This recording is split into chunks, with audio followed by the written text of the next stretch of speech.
بسم الله الرحمن الرحيم وما خلقت الجن والإنس إلا ليعبدون ما أريد منهم من رزق وما أريد أن يطعمون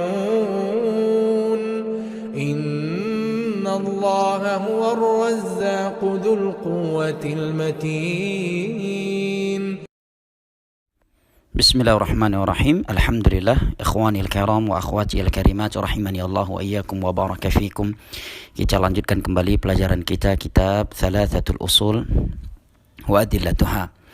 Dan kita masih pada syarah ucapan penulis rahimahullahu taala yang sebagiannya telah kita jelaskan pada pertemuan kemarin, di mana beliau menyatakan i'lam rahimakallahu anna yajibu ala kulli muslim wa muslimatin ta'allumu thalathi hadhihi al-mas'ali wa al-'amalu bihinna al-ula anna Allah khalaqana wa razaqana wa lam yatrukna hamalan bar arsala ilaina rasula faman ata'ahu dakhala jannah wa man 'asahu dakhala nar wa dalil qawluhu ta'ala inna arsalna ilaikum rasulan shahidan 'alaikum kama arsalna ila fir'auna rasula fa 'asa fir'auna rasula fa akhadnahu akhdan wabila.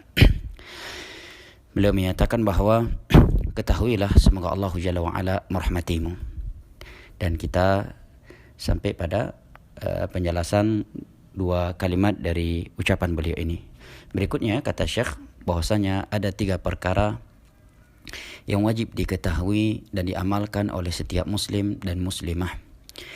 Dan perlu diketahui bahwa beliau menyatakan wajib diketahui oleh setiap individu muslim dan muslimah, karena 3 perkara yang beliau sebutkan ini adalah perkara agama yang wajib diketahui dan diamalkan oleh setiap muslim dan muslimah. Yang apabila salah satu 3 perkara dari 3 perkara yang akan beliau sebutkan ini tidak diamalkan, tidak diketahui dan tidak diamalkan, maka akan menjerumuskan dirinya sendiri ke dalam mara bahaya yang amat fatal di dunia dan akhirat. Dan sebagaimana yang kita ketahui bahwa kewajiban menuntut ilmu agama itu ada pada pundak setiap individu muslim dan muslimah, tidak hanya pada pundak ustadz, santri ataukah syekh yang ada di pesantren. Karena Nabi SAW telah bersabda, "Talabul ilmi fardhatun ala kulli muslim." Menuntut ilmu agama merupakan kewajiban atas setiap individu muslim.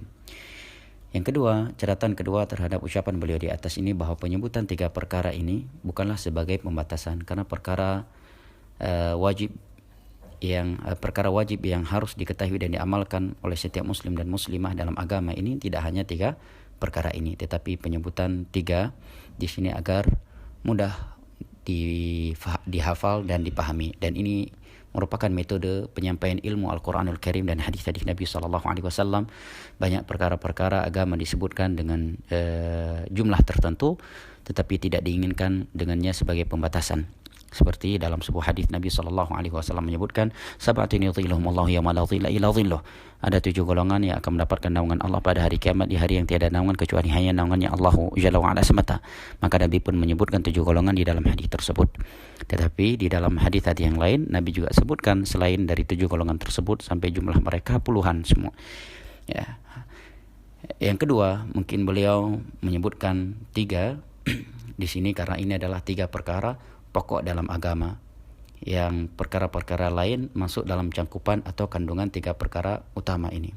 Apa itu? Yang pertama kata beliau, hendaknya kita mengetahui bahwa Allah Subhanahu wa taala telah menciptakan kita, memberikan rezeki kepada kita dan tidak membiarkan kita begitu saja. Akan tetapi Allah telah mengutus kepada kita seorang Rasul yang barang siapa yang mentaati Rasul tersebut, dia pasti akan masuk syurga, dan barang siapa yang bermaksiat kepadanya, dia pasti akan masuk neraka. Dalilnya adalah firman Allah, "Inna arsalna ilaikum rasulan syahidan 'alaikum kama arsalna ila fir'auna rasula wa fa'asa fir'aunu rasula fa akhadnahu akhdan wabila." Surat Al-Muzammil ayat 15 dan ke-16. Kata beliau, dalilnya adalah Allah Jalla wa Ala berfirman, "Sesungguhnya kami telah mengutus kepada kalian seorang Rasul yang akan menjadi saksi atas kalian terhadap perbuatan yang telah kalian perbuat di dunia ini pada hari kiamat kelak. Sebagaimana kami telah mengutus kepada Fir'aun seorang Rasul, akan tetapi Fir'aun bermaksiat kepada Rasul tersebut, maka kami pun menyiksanya dengan siksaan yang pedih dan membinasakan." Baik, ada beberapa catatan yang penting untuk kita renungi bersama pada ucapan beliau di poin yang pertama ini. Yang pertama, beliau mengingatkan kita di sini bahwa Allah telah menciptakan kita dan telah memberikan rezekinya kepada kita, ya, agar kita tunduk kepada Allah Jalla wa'ala dan tidak bersikap sombong. Bukankah seorang akan bersikap tunduk dan patuh kepada bosnya, kepada orang yang dia merasa telah berjasa untuk dirinya di dunia ini, apakah itu kedua orang tuanya, kakaknya, ya, pendidiknya, komandannya. Lalu kenapa seseorang tidak bersikap tunduk dan patuh serta bersyukur kepada Rabbul Alamin yang telah menciptakan ia yang sebelumnya dia tidak ada dan yang telah memberikan rezekinya kepadanya, ya. Maka sungguh aneh apabila sebagian orang yang berpaham liberal, ya, orientalis, yang banyak mengeluarkan perkataan-perkataan atau sikap yang bertentangan dengan nilai-nilai ubudiyah seorang hamba kepada Allah Jalla wa'ala, tetapi di sisi lain mereka mau merealisasikan nilai-nilai ubudiyah terhadap dunia. Ya, ini hal yang aneh. Sebagian orang amat patuh dan takut kepada bos atasan yang telah memberikan kepadanya gaji bonus, ya, hadiah dan hal-hal lainnya dari nilai-nilai dunia, tetapi dia tidak bisa taat seperti itu atau lebih dari itu kepada Allah Jalla wa'ala yang telah menciptakan dan memberikan rezeki kepadanya. Naam, Allah musta'an. Kemudian beliau menyatakan walam yatrukna hamalan, dan Allah tidak membiarkan kita begitu saja setelah ia menciptakan kita dan memberikan rezeki kepada kita, tetapi Allah Jalla wa'ala menguji kita dengan perintah dan larangan. Allah Jalla wa'ala berfirman di dalam surat Al-Mu'minun ayat 115 dan 116, afahasibtum annama khalaqnakum abathan wa annakum ilaina la turja'un. Apakah kalian mengira bahwa kami menciptakan kalian hanya untuk hal yang sia-sia, hanya untuk mengumpulkan harta benda, hanya untuk mengejar karir, hanya untuk melampiaskan hawa nafsu, hanya untuk huru-hara, hanya untuk refreshing, hanya untuk traveling, hanya untuk bersikap tafakur, saling berlomba-lomba di dalam mengejar dunia ini. Wa annakum ilaina la turja'un, dan apakah kalian mengira bahwa kalian tidak akan kembali kepada kami setelah kalian hidup di dunia ini? Tidak. Kita hidup di dunia ini bukan untuk hal yang sia-sia, kita diciptakan bukan untuk hal yang sia-sia, dan setelah hidup kita di dunia ini kita akan kembali kepada Allah, ya. Di alam barzakh kita akan merasakan balasan dari Allah Jalla wa'ala terhadap apa yang telah kita perbuat. Jika yang kita perbuat adalah kebaikan, maka kebaikan pula yang akan kita dapatkan di dalam alam barzakh dan berujung dengan syurga. Dan apabila kejelekan yang kita lakukan, maka azab pula yang akan kita rasakan. Iyadzan billah. Fata'ala Allahul Malikul Haq. Maha tinggi Allah Jalla wa'ala, yang maha raja lagi maha benar, la ilaha illahu, tiada sesembahan yang berhak diibadahi kecuali ia. Allah Jalla wa'ala juga berfirman, wa ma khalaqtul jinna wal insa illa liya'budun ma uridu minhum min rizqi wa ma uridu an yut'imun. Dan tidaklah aku menciptakan bangsa jin dan bangsa manusia kecuali agar mereka beribadah hanya kepada aku. Ma uridu minhum min rizqa, aku tidak menginginkan rezeki dari mereka dan aku tidak menginginkan makanan dari mereka. Innallaha huwar razzaqu dzul quwwatil matin. Sesungguhnya Allah Jalla wa'ala maha pemberi rezeki lagi maha kuat yang nyata. Para ulama menerangkan di dalam ayat ini, setelah Allah Jalla wa'ala memberitakan bahwa ia tidaklah menciptakan jin dan manusia kecuali agar mereka beribadah hanya kepadanya, setelah itu Allah mengatakan tentang dirinya bahwa Allah tidak menginginkan rezeki dari mereka, agar kita tidak gurur dan tertipu.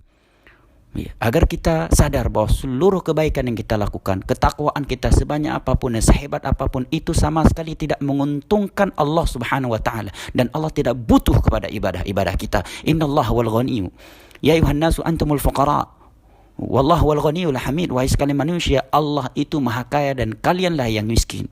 Innallaha war razzaqu dzul quwwatil matin. Setelah itu Allah katakan sesungguhnya Allah maha pemberi rezeki lagi maha memiliki kekuatan yang nyata, agar orang yang merealisasikan ibadah kepada Allah Jalla wa'ala tidak khawatir terhadap rezeki yang akan ia peroleh Karena ada sebagian orang terkadang khawatir rezekinya akan hilang, masa depannya akan gelap tatkala dia ingin menjadi hamba yang islami, hamba yang agamis, hamba yang merealisasikan ubudiyahnya kepada Allah. Maka di dalam ayat ini, setelah Allah Jalla wa'ala memberitakan bahwa dirinya tidak menciptakan bangsa jin dan bangsa manusia kecuali agar mereka beribadah hanya kepadanya, maka Allah mengkabarkan dan memberitakan ma uridu minhum rizqa. Aku tidak menginginkan rezeki dari mereka dan makanan. Innallaha warrazzaqu dzul quwwatil matin. Sesungguhnya Allah Jalla wa'ala Maha pemberi rezeki, lagi Maha memiliki kekuatan yang nyata. Maka jangan sekali-kali kita merasa telah berjasa untuk Allah Jalla wa'ala, ya, dengan ibadah yang kita lakukan. Sebagaimana jangan sekali-kali kita pesimis atau khawatir dunia kita akan hilang, rezeki kita akan berkurang, atau masa depan dunia kita akan gelap hanya karena kita ingin merealisasikan ubudiyah kita kepada Allah. Sungguh ini bentuk buruk sangka kita kepada Allah. Wa ma min dabatin fil ardi illa 'ala Allahi rizquha. Tiada yang melata di atas permukaan bumi ini kecuali Allah telah mengatur rezekinya. Wa kam min dabatin fil ardi la tahmilu rizqaha Allahu yarzuqha wa iyyakum. Betapa banyak yang melata di muka bumi ini dan dia tidak mampu mencari rezekinya, tetapi Allah tetap memberikan rezeki kepadanya, sehingga dengan itu dia mampu hidup. Di dalam sebuah hadis yang sahih, Nabi SAW bersabda, "Ma min nafsin tamutu illa wa qad istukmila rizquh." Tiada nyawa yang mati melainkan dia telah mengkonsumsi seluruh mayat, seluruh rezekinya. Inna rizqa kal maut, aina ma takunu yudrikum. Sesungguhnya rezeki itu laksana kematian, dimanapun kalian berada dia akan mengejar kalian. Nabi SAW juga bersabda, "Law annakum tawakkaltum 'ala Allahi haqqa tawakkulihi la razaqakum ya ma yarzuqut tayru taghdu khimasa wa taruhu bitana." Andai kata kalian benar-benar bertawakal kepada Allah Jalla wa'ala, menyerahkan segala urusan kalian dengan jujur hanya kepada Allah dan melakukan sebab-sebab yang tidak bertentangan dengan agama Allah, niscaya Allah akan memberikan rezekinya kepada kalian seperti Allah memberikan rezekinya kepada seekor burung yang keluar dari sangkarnya karena lapar kemudian pulang dalam keadaan kenyang. Nah, kita cukupkan sampai di sini dan kita lanjutkan pada pertemuan mendatang. Barakallahu fikum. Wassalamualaikum warahmatullahi wabarakatuh.